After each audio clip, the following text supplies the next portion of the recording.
पकड़ो।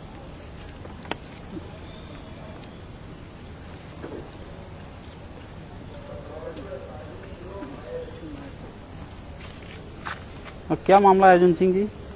पास में लाओ। पास में आ जाओ। अभी हम आए थे पीड़िता का आवेदन लेके। पहले भी पीड़िता आई थी, लगभग 12-13 दिन से परेशान है और ना तो उनका आवेदन लिया जा रहा है और एआई महोदय ये कह रहे हैं कि पीड़िता झूठा आवेदन लेके आ गई है, उसके साथ कोई मारपीट नहीं हुई। हमने पुलिस वाला भेजा के सब पता कर लिया, जबकि मैंने बोला कि पीड़िता के साथ जगह जगह शरीर में मारपीट है, उसकी बहन को फ्रैक्चर है। तो कहने लगे कि वो पीड़िता झूठ बोल रही है, और जबकि उसका मेडिकल रिपोर्ट हुई है, उसकी वो अस्पताल में भर्ती हुई है, उसकी आज भी चोटों पर निशान है, चेहरे पे, आंख के बगल में निशान है, गर्दन पे निशान है, और इसकी बहन की कौन से कंधे में है, ये वाले कंधे में फ्रैक्चर है। उसके बावजूद भी कह रहे हैं कि पीड़िता झूठी रिपोर्ट लिखाने आई है। संगीता परिहार जो कि उसको जाति सूचक गालियां दी है, मारपीट की है उसके साथ, और आधे घंटे तक मारते रहे। आरोपियों के नाम बता रही हैं तो वो कह रहे हैं कि ये तो थे ही नहीं, अरविंद गुर्जर और रोहित गुर्जर। भाई कह रहे हैं तुम एसपी साहब से क्या हाई कोर्ट और सुप्रीम कोर्ट चले जाओ, हम आवेदन नहीं लेंगे। और पहले जो आवेदन दिया था इन्होंने, ना तो उस पर पावती दी और ना जे आवेदन पे दे रहे हैं, उस समय भी इनकी कोई बात नहीं सुनी। तो कितना अत्याचार कर रहे हैं ये पुलिस, आवेदन तक नहीं ले रही है, इतना खौफ बना हुआ है। और ये आरोपियों से मिले हुए हैं, अगर ये आरोपियों से नहीं मिले होते तो इनका आवेदन लेते।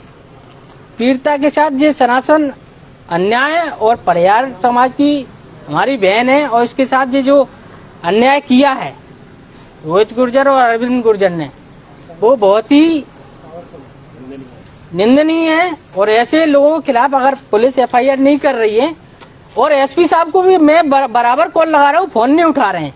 ये देखो प्रशासन कितना मतलब महिलाओं के प्रति हो रहे अपराधों में कितना सजग है, कितना एक्टिव है, कितना काम कर रहा है। 13 दिन से परेशान है, आवेदन तक नहीं ले रहे, रिसीविंग नहीं दे रहे, कह रहे हैं कि वो झूठ बोल रही है। तो अब इसके लिए हम आगे डीजीपी साहब से बात करेंगे, उनसे मिलने जाएंगे और दिल्ली भी जाएंगे। अनुसूचित जाति जनजाति जो बना हुआ है आयोग, उसमें भी शिकायत कराएंगे, और मानव अधिकार आयोग में भी शिकायत कराएंगे।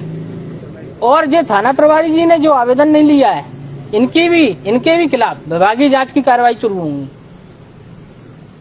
देखते हैं हम ये कब तक एफआईआर नहीं करते। कहीं ना कहीं ये जो है ऐसी व्यवस्था, एक ठेके जैसी व्यवस्था में जिसका कल विरोध कर रहा था, चाहे रात में हीरा क्षेत्र की पुलिस की घटना हो, चाहे यहाँ की हो, चाहे कंपू के मामले हो, किसी पे पिता कहवाना, तो कहीं ना कहीं ये ग्वालियर की जो पुलिस व्यवस्था है तो बिल्कुल ठेके वाली व्यवस्था बन चुकी है कि सिर्फ आपको थाने चलाने हैं, फरियादियों से कोई लेना देना नहीं है एसपी साहब का, ना सीएसपी मैडम जी का, ना तो वो फोन रिसीव करनी है, ना सुन रही है पीड़ितों को, ना देख रही है। तो कहीं ना कहीं ये अंधा कानून बनाकर लोगों को ठगा जा रहा है, लूटा जा रहा है, उनके साथ अत्याचार निरंतर कर रहे हैं।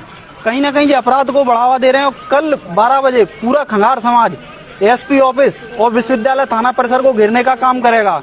ये सिर्फ वर्दी के रूप में गुंडों को पालना, उनका संरक्षण करना, लोगों पर अत्याचार करना, कहीं ना कहीं ये अपराध की मानसिकता जो सीएम मोहन यादव जी दिखा रहे हैं, उसी तरह के उनके भाषण आ रहे हैं, उसी तरह के मोहन यादव जी के रिश्तेदार होने के कारण सीएम एसपी साहब भी उसी तरह का रॉक ग्वालियर शहर के जनता पर दबा रहे हैं, जिसकी भैंस उसकी लाठी। तो कहीं ना कहीं इनके पास राइफल है, पूरे क्षेत्र को दबा रखा है इन्होंने। कहते हैं तुम्हारे काम धंधे नहीं होने देंगे। अभी एक आरक्षक की रिकॉर्डिंग है मेरे पास जो कह रहे हैं तुम्हें देख लेंगे। तो इनको देखने के लिए लगाया या सुरक्षा के लिए? कहीं ना कहीं ऐसे अपराधियों को, ऐसे गुंडों को पुलिस द्वारा पाले गए जो बिना वर्दी में रहते हैं। ये कहते हैं हम पुलिस में, ऐसे कैसे पुलिस में है? ये यदि पुलिस में है तो उसकी ड्यूटी होगी, आपकी वर्दी होगी, नाम होगा। तो कहीं ना कहीं ये गुंडे पाले जा रहे हैं और ये अपराध की बड़ा अपराध कराना चाह रहे हैं। ये सुसाइडर बनाना चाह रहे हैं। ग्वालियर शहर के अंदर के बॉम्ब सुसाइडर बने लड़के, अत्याचार में जहाँ बालाघाट जैसे शहरों में अन्याय बढ़े। कहीं ना कहीं पीड़ित के साथ ना सुनना। आज समाज की बेटी है, हम लोग खड़े हैं, किसी भी समाज की बेटी होती जब भी खड़े हैं, तो ये अन्याय अपराध कोई बर्दाश्त नहीं करेगा। आगे इस पे लोग कल 12 बजे आंदोलन करेंगे और उसके बाद भी आंदोलन नहीं होता यहीं से पद यात्रा हम मुख्यमंत्री जी के आवास को घेरने के लिए करेंगे। एक हमारा समाज इतना कमजोर नहीं है कि आपके तलवे चाटता रहेगा, आपके पीछे पड़ता रहेगा, अपने हक अधिकार की आवाज उठाएगा और लड़ेगा। मरना स्वीकार है, लेकिन सत्यता की बात को रखा जाएगा। ये बहन है, बहन क्या तुम्हारा ये निर्णय है, किस दिन से परेशान हो गए, क्या कर सकते हो अपने के अधिकार के लिए? आज कम से कम 15 दिन हो गए हैं, कोई FIR नहीं, कोई कुछ नहीं। टीआई साहब सुन ही नहीं रहे हैं, कह रहे टीआई साहब सुन ही नहीं रहे हैं, ना कोई आवेदन ले रहे हैं हमारा, ना कोई ये कह रहे हैं हम FIR करेंगे मगर अपने हिसाब से करेंगे। जो हम बता रहे हैं वो उसके आधार पर FIR नहीं हो रही है। कहीं ना कहीं वो आरोपी को बचा रहे हैं, क्योंकि कहीं ना कहीं उसका दबाव है, जो भी है कुछ भी है, वो आरोपी को बचाना चाहते हैं और हमसे कह रहे हैं कि आप झूठ बोल रहे हैं, ऐसा उनका कहना है। अगर FIR नहीं हुई तो फिर आप आत्महत्या भी कर सकते हैं, उसके जिम्मेदार खुद पुलिस प्रशासन होगा। आपके साथ भी मारपीट हुई, आपकी क्या घटना है?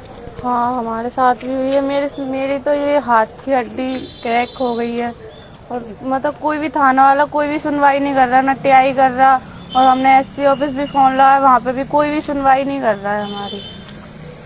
ना उन लोगों के खिलाफ जा रहे हैं ये लोग, ये बोल रहे हैं हम अपनी इच्छा से करेंगे जो आपकी मर्जी से कुछ भी नहीं करेंगे हम लोग। विषय क्या उसका कल भी आए थे, कल का भी वीडियो आप लोगों ने देखा, आज का भी आप देख रहे हैं। जिससे ज्यादा थाना और के अंदर आगे की ओर रहेगी थोड़ी अंदर रहते ना